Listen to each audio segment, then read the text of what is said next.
नमस्कार। आज के इस ई कंटेंट में आप सभी का स्वागत है। आज हम लोग नया अध्याय शुरू करते हैं। कार्ल मार्क्स, वर्ग एवं वर्ग संघर्ष। अंग्रेजी में इसको क्लास एंड क्लास स्ट्रगल कहा जाता है।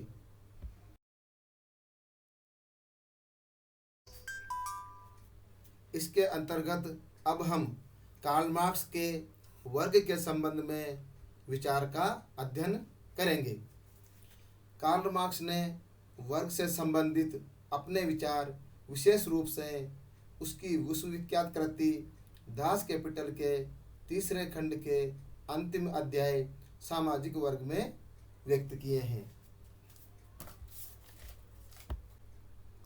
कार्ल मार्क्स ने वर्गों की व्याख्या आर्थिक परिप्रेक्ष्य के अनुसार की है।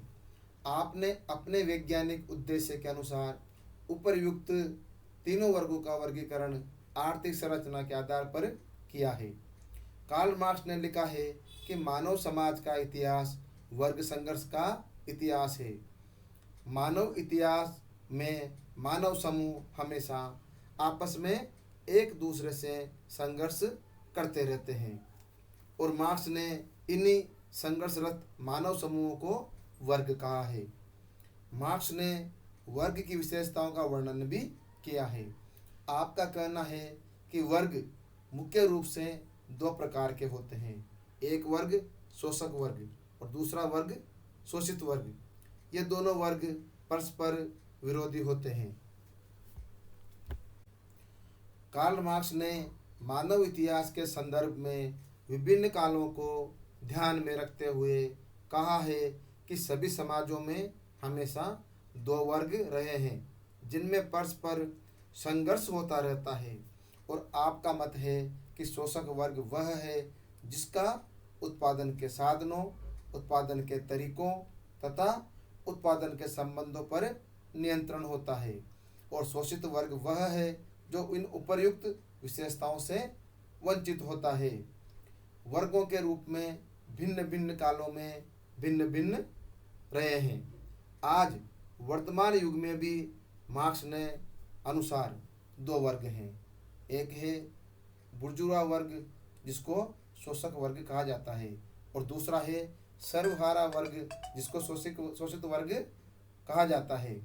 इन्होंने इनके उत्पन्न होने का कारण आर्थिक माना है।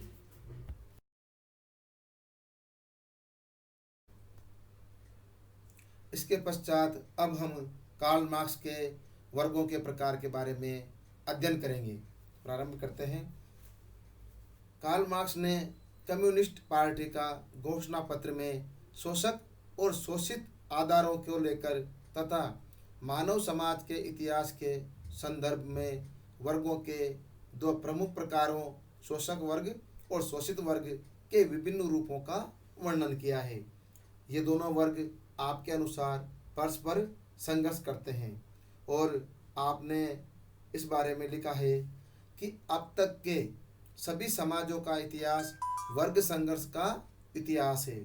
स्वतंत्र मनुष्य और दास, कुलीन तथा साधारण जनता, सामंती प्रभु तथा भूदास, शिल्प संघ का उस्ताद कारीगर और मजदूर कारीगर। संक्षेप में अगर हम कहें तो उत्पीड़क अर्थात शोषक वर्ग और उत्पीड़ित अर्थात शोषित वर्ग बराबर एक दूसरे का विरोध करते आए हैं। आगे कार्ल मार्क्स लिखता है कि मार्क्स की मान्यता है कि मानव एक वर्ग प्राणी है। आपकी मान्यता है कि प्रत्येक युग में जीविकोपार्जन के जैसे साधन होते हैं, उन्हीं के अनुसार वर्गों का निर्माण भी होता है, और आपका मत है कि वर्ग के प्रकार, स्वरूप व विशेषताएं आदि उत्पादन के साधनों और उत्पादन की विधियों पर आधारित होते हैं। भिन्न भिन्न युगों में उत्पादन के साधनों में परिवर्तन भी हुआ है, और उसी के अनुसार नए नए वर्ग विकसित हुए हैं। उन्हीं तथ्यों के आधार पर आपने उपर्युक्त वर्गों के प्रकार भी बताए हैं। कार्ल मार्क्स ने मानव इतिहास में युगों को ध्यान में रखते हुए निम्न 4 प्रकार के युगों का उल्लेख किया है, जो कि निम्न प्रकार से हैं। पहला प्रकार है आदिम साम्यवादी वर्ग विहीन समाज, दूसरा है दासत्व समाज में वर्ग, और तीसरा है सामंती समाज में वर्ग, और अंतिम चौथा है पूंजीवादी समाज में वर्ग। नंबर 1, आदिम साम्यवादी वर्ग विहीन समाज। कार्ल मार्क्स ने मानव इतिहास का गहन अध्ययन करके निष्कर्ष प्रस्तुत किया है। प्रारंभ में मानव नातेदारी या बंधुत्व पर आधारित समूहों के रूप में रहता था। इसे मार्क्स ने मानव इतिहास का प्रथम युग कहा है। मानव समूह का आधार गोत्र संबंध होते हैं। ये छोटे छोटे समुदायों या कबीलों के रूप में रहते थे। इन गोत्र समूहों या कबीलों की एक भाषा और निश्चित लघु भूक्षेत्र भी होता था, और जीविकोपार्जन के साधनों पर या उत्पादन के साधनों पर संपूर्ण गोत्र या कबीले के सभी सदस्यों का अधिकार होता था, और संपत्ति सामूहिक होती थी। उत्पादन, उपभोग और वितरण सामुदायिक होता था। इनकी आर्थिकी संभरणात्मक होती थी। उत्पादन के साधनों और उत्पादित वस्तुओं पर समुदाय के सभी लोगों का सामूहिक अधिकार भी होता था, और इनकी आर्थिक बचत की आदत नहीं होती थी। इसलिए उत्पादन के साधनों और उत्पादित वस्तुओं पर व्यक्ति विशेष का अधिकार नहीं होता था। इस युग में श्रम विभाजन लिंग भेद के आधार पर होता था, और स्त्री पुरुष, आयु भेद और शारीरिक क्षमता के आधार पर विभिन्न कार्यों को करते थे। इस प्रकार कार्ल मार्क्स ने कहा है कि इन सब विशेषताओं के फलस्वरूप मानव इतिहास के प्रथम युग में आदिम साम्यवादी वर्ग विहीन समाज थे। दूसरा प्रकार है दासत्व युग में वर्ग। कार्ल मार्क्स की मान्यता है कि सर्वप्रथम दासत्व समाज युग में वर्गों का उदय हुआ था।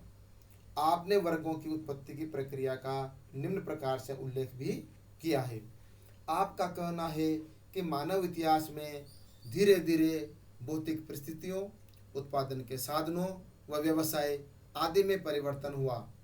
मानव पशुपालन, कृषि तथा दस्तकारी के कार्य करने लगा, और इस काल में धीरे धीरे श्रम विभाजन का भी विकास हुआ। व्यक्तिगत संपत्ति भी धीरे धीरे पनपने लगी। सामाजिक उत्पादन के साधनों पर व सामूहिक स्वामित्व के स्थान पर व्यक्तिगत स्वामित्व का उदय हुआ, और समाज में कुछ लोगों के हाथ में उत्पादन के साधन जैसे भूमि, औजार, बीज व पशु आदि आ गए। वे समाज में स्वामी कहलाने लगे। दूसरे वो समाज में अधिकतर वे लोग थे जो उपर्युक्त वर्णित उत्पादन के साधनों से वंचित थे। इनके पास केवल श्रम था। इनको साधन संपन्न लोगों जैसे स्वामी ने दास बना लिया, और इनसे बलपूर्वक काम लेने लगे।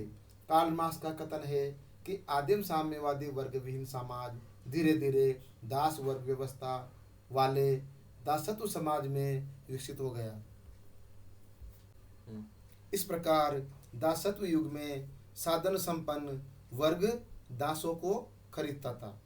स्वामी वर्ग एक प्रकार से परजीवी वर्ग था जो कि दासों का शोषण करता था, और यही शोषक वर्ग उत्पादन प्रणाली को नियंत्रित, निर्देशित और संचालित भी करता था। स्वामी वर्ग की आय का मुख्य स्रोत दासों द्वारा उत्पादित अतिरिक्त वस्तुएं थी, और इस युग में स्वामी वर्ग दासों को पशुओं की तरह खरीदते थे, बेचते थे और मारते थे। इस प्रकार दास परतंत्र और अपने मालिक पर आश्रित थे। इस प्रकार कार्ल मार्क्स ने ऐतिहासिक प्रमाणों के आधार पर कहा है कि दासत्व युग में धीरे धीरे स्पष्ट रूप से दो वर्ग बन गए। मालिक या स्वामी दासों का शोषण करते थे। इनके पास समाज की आर्थिक और राजनीतिक शक्ति होती थी, और ये संख्या में भी कम होते थे। दूसरी ओर दास संख्या में अधिक होते थे। आदिम समाजों की तुलना में इस युग में अधिक आर्थिक उन्नति भी देखने को मिलती है, जैसे नए नए नगरों का निर्माण, कृषि और अन्य उत्पादन में धातुओं के उपकरणों का विकास, वाणिज्य एवं व्यापार का विकास, युद्ध के लिए बड़ी बड़ी सेनाओं का संगठन आदि। इस युग में हस्तशिल्प तथा विलासिता की वस्तुओं का निर्माण भी होने लगा, जिसका उपभोग मालिक वर्ग करता था। इस प्रकार मानव समाज के इतिहास में शोषित और शोषक अर्थात दास और मालिक का जो उदय हुआ, उसका यहाँ पर कार्ल मार्क्स ने वर्णन किया है। तीसरा प्रकार है सामंती समाज में वर्ग। कार्ल मार्क्स ने वर्ग के विकास के इतिहास में दूसरी अवस्था सामंती समाज में दो वर्गों का उल्लेख किया है। आपके अनुसार सामाजिक समाज में एक सामंत वर्ग होता था और दूसरा अर्धदास किसान वर्ग होता था। सामंत वर्ग साधन संपन्न होता था। इस वर्ग के उत्पादन के साधन अर्थात भूमि पर स्वामित्व होता था और इस प्रकार से यह शोषक वर्ग होता था और सत्ताधारी भी होता था। दूसरी ओर अर्धदास किसान इस समाज के शोषित वर्ग होते थे। यह किसान सामंतों के अधीन होते थे।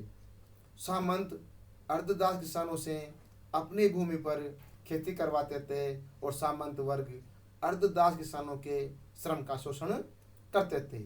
इस प्रकार भूस्वामी सामंत किसानों के द्वारा उत्पादित अतिरिक्त वस्तुओं को हड़प जाते थे और अर्धदास किसान दासत्व युग में दासों की तुलना में कुछ अस्थिर स्थिति में थे। यह किसान भी सामंतों की भूमि पर खेती करते थे और उनके घरों का कार्य भी करते थे। इस प्रकार अवसर आने पर किसान सामंतों के लिए युद्ध में लड़ते भी थे। सामंती युग में निजी संपत्ति का स्वरूप और अधिक उन्नत, प्रबल और स्पष्ट होता गया। कार्ल मार्क्स के अनुसार सामंत और किसान, शोषक और शोषित दो वर्गों में संघर्ष दासत्व युग की तुलना में अधिक स्पष्ट रूप में देखने को मिलता था। इस प्रकार से कार्ल मार्क्स ने सामंती समाज में इन दो वर्गों में संघर्ष के परिणाम स्वरूप पूंजीपति वर्ग की उत्पत्ति का भी उल्लेख किया है। चौथा वर्ग है अथवा प्रकार है पूंजीवती समाज में वर्ग। कार्ल मार्क्स की मान्यता है कि आधुनिक पूंजीवादी समाज की उत्पत्ति सामंती समाज में सामंतों और विद्वानों में वर्ग संघर्ष के परिणाम हुई है। शुरू में पूंजीपति वर्ग एक प्रगतिशील वर्ग था। उसका उद्देश्य समाज का विकास करना था, लेकिन धीरे धीरे यह वर्ग शक्तिशाली होता गया। उत्पादन के साधनों और शक्तियों पर उसका आधिपत्य स्थापित होता गया। इस प्रकार पूंजीपति वर्ग की उत्पत्ति मशीनों के अधिकार तथा बड़े बड़े उद्योग धंधों की स्थापना के फलस्वरूप हुई।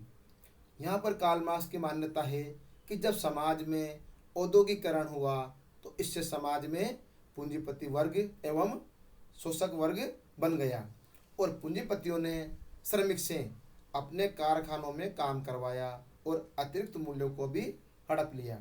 इस प्रकार कार्ल मार्क्स ने पूंजीपति समाज के दो वर्गों अर्थात शोषक वर्ग जिसको हम लोग पूंजीपति कहते हैं और शोषित वर्ग जिसको हम लोग श्रमिक वर्ग कहते हैं, आपने श्रमिक वर्ग को सर्वहारा वर्ग की संज्ञा भी दी है।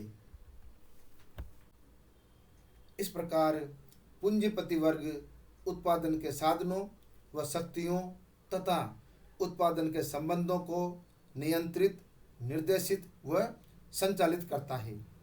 कार्ल मार्क्स के अनुसार सर्वहारा वर्ग के पास उत्पादन के साधन नहीं होते हैं और यह वर्ग अपने श्रम को बेचकर जीविकोपार्जन करता है। इन दोनों वर्गों का निर्माण का आधार अन्य वर्गों की तरह लाभ व आय है और पूंजीपति वर्ग श्रमिकों का शोषण करता है।